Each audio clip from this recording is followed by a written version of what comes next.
제가 주님을 사랑하는 줄을 주님께서 아십니다.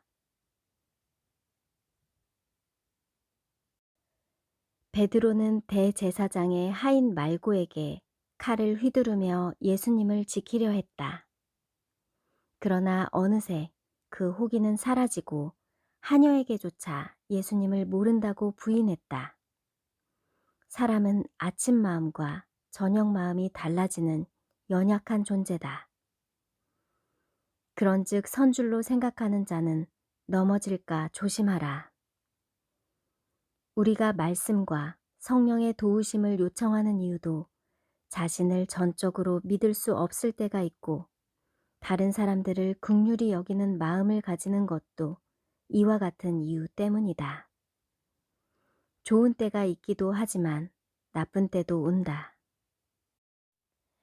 제자들은 예루살렘에서 부활하신 주님을 2번 만났고 주님께서 지시하셔서 갈릴리로 내려왔다. 한날은 제자 7명이 밤에 물고기를 잡으러 갔는데 그날 밤 물고기는 한 마리도 잡지 못했고 날이 밝아오고 있었다. 그날 아침 부활하신 예수님께서 바닷가에 3번째로 제자들에게 나타나셨다. 그들이 아침을 먹은 후 예수님께서 베드로에게 말씀하셨다. 요한의 아들 시몬아, 내가 이들보다 더 나를 사랑하느냐? 아가파스메. 예수님께서 물어보신 사랑은 아가페로 절대적이고 조건 없는 사랑의 의미를 가진 단어다. 필로세. 베드로의 대답은 아가페의 사랑이 아니라 상대적이고 조건적이며 가족적인 필레오 사랑으로 대답하였다. 예수님은 2번째 물으셨다. 아가파스메. 필로세. 예수님은 2번씩이나 같은 말로 물으셨고 베드로도 같은 말로 대답하였다. 예수님은 3번째 질문에서 단어를 바꾸셨다. 피스메, 피세. 물론 성경을 번역할 때 2 단어를 거의 같은 의미로 혼용하여 사용한다는 견해도 있지만 헬라어로 번역한 이들은 굳이 다른 단어를 사용하였다. 이 질문에서 중요한 것은 주님께서 베드로를 회복시키시는 것과 새로운 소명을 주신 일이다. 주님께서 베드로에게 3번이나 같은 질문을 한 것은 베드로의 진정성을 의심해서가 아니라 베드로가 3번이나 주님을 부인한 것에 대한 상처를 회복시켜 주시기 위함이다. 3번째 질문에서는 이 사람들보다를 생략하고 예수님과 베드로 사이의 1대1 관계에서 단순히 나를 사랑하느냐 물으셨다. 3번째 질문에서 주님은 피스로 물으셨는데 베드로는 오히려 슬퍼하였고 근심하며 대답하였다. 3번씩이나 모른다고 부인했던 악몽과도 같았던 자신의 슬픈 과거를 떠올리게 했으며 그 쓰라린 마음으로 금할 수 없었을 것이다. 아가페 사랑으로 대답할 수도 있었지만 자신의 실패와 연약함을 경험한 베드로는 조건적인 사랑으로 대답했다는 것이다. 제가 주님을 죽기까지 아가페합니다. 이렇게 대답해야 베드로답지만 제가 주님을 필로스하는 줄을 주님께서 아십니다. 로 대답했다. 베드로는 이 간단한 대답마저 자신의 지식이 아니라 주님의 지식을 강조할 정도로 낮아진 상태가 되었다. 누구보다 골목대장 기질이 강했던 베드로는 그 후 종교를 이용한 권력을 휘두르기보다 낮은 자세로 섬기는 지도자가 되었다. 주님은 베드로에게 새로운 소명을 주셨다. 주님은 이제 아버지께로 올라가셔야 하기 때문에 남은 양들을 베드로에게 위임한 것이기도 했다. 내 양을 먹이라.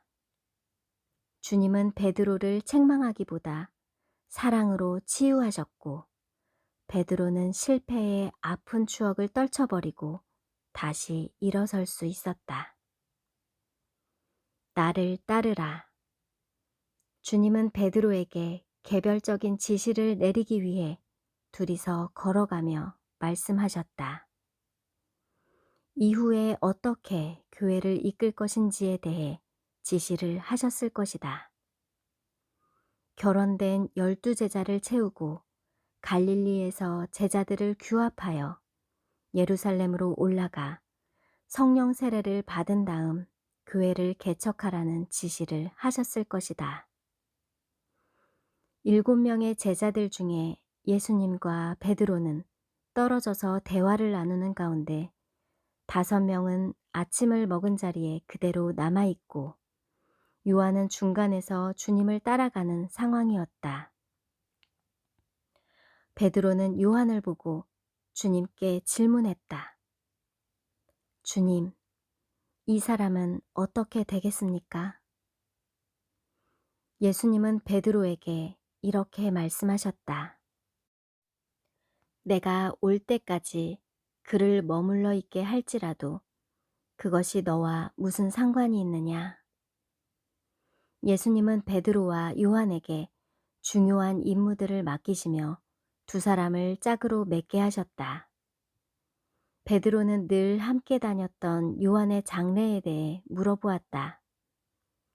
자신은 순교할 것이라고 주님께서 말씀하신 가운데 혹시나 자신과 같은 길을 요한도 가야 하는지 안타까운 마음에 물어보았을 것이다. 이 말씀은 제자들 사이에 논란이 되었다. 요한이 죽지 않을 것이라는 말이 형제들 사이에 퍼져나갔다. 초대교회와 이방교회에서도 죽기 전에 주님의 재림을 볼 수 있다고 생각했기 때문에 요한의 장래에 대한 소문을 바로잡아야만 했다. 요한은 20장까지 요한복음을 기록한 후 부록으로 21장을 기록했다는 견해가 있는데, 자신이 죽지 않는다는 의미를 설명하기 위함이었을 것이다. 실제로 요한은 죽어서 그의 말이 입증되었다. 그러나 요한이 죽어 장사된 후에도 죽지 않고 무덤 속에 살아있다는 소문이 계속 유포되었다고 한다. 요한은 6년경에 출생하여 100년경에 죽은 것으로 알려졌는데 94세를 살았을 것이다. 요한은 12제자 중 나이가 가장 어린 제자였다. 그런데 요한은 실제로 예수께서 재림하시는 장면을 보고 요한계시록을 기록했다. 내가 올 때까지 그를 머물러 있게 할지라도 그것이 너와 무슨 상관이 있느냐? 요한이 요한계시록을 기록하였기 때문에 전혀 무관한 말씀은 아니었다. 요한계시록을 기록하면서 재림을 보았고 그때까지 오래 살았기 때문이다. 터툴리안에 따르면 요한은 로마에서 끓는 기름솥에 던져졌지만 죽지 않았다고 한다. 콜로세움에 있었던 많은 사람들이 이 기적을 목격하고 기독교로 개종했다고 한다. 성 요한 기념교회의 유적은 터키의 에베소에 있는데 사도 요한의 무덤이 있는 곳에 세워졌다. 비잔틴 제국 황제인 유스티니아누스 1세는 작은 교회를 헐고 565년 웅장한 기념교회를 그곳에 세웠다. 전체적인 교회의 설계는 십자가 패턴으로 배열되었다.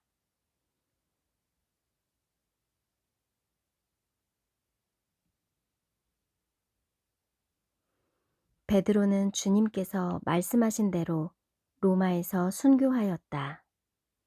요한도 끓는 기름솥에서 살아났으니 순교한 것이나 다름없다. 어제 아내와 한 선교사님이 소천하셔서 조문을 다녀왔다. 코로나 감염으로 선교하셨던 이국 땅에서 홀로 소천하셨다. 문자를 주고받으며 회복을 위해 기도하였던 가족들은 망연자실했다. 자매님이 금요기도에 가기 직전에 남편이 영으로 찾아와서 말했다고 한다. 여보, 걱정하지 말아요. 예수님이 나와 함께 계세요. 자녀들을 잘 부탁해요. 이런 경험은 그분도 처음이라 꿈인지 생시인지 잘 모르겠지만 직감적으로 하나님께서 남편을 데려가시는구나 알았다는 것이다. 요한기념교회도 무너져 오늘날 흔적만 남았지만 베드로와 요한뿐 아니라 이방의 땅에서 순교한 선교사님들도 주님에 대한 사랑 때문에 후회 없는 결말을 맞이했다.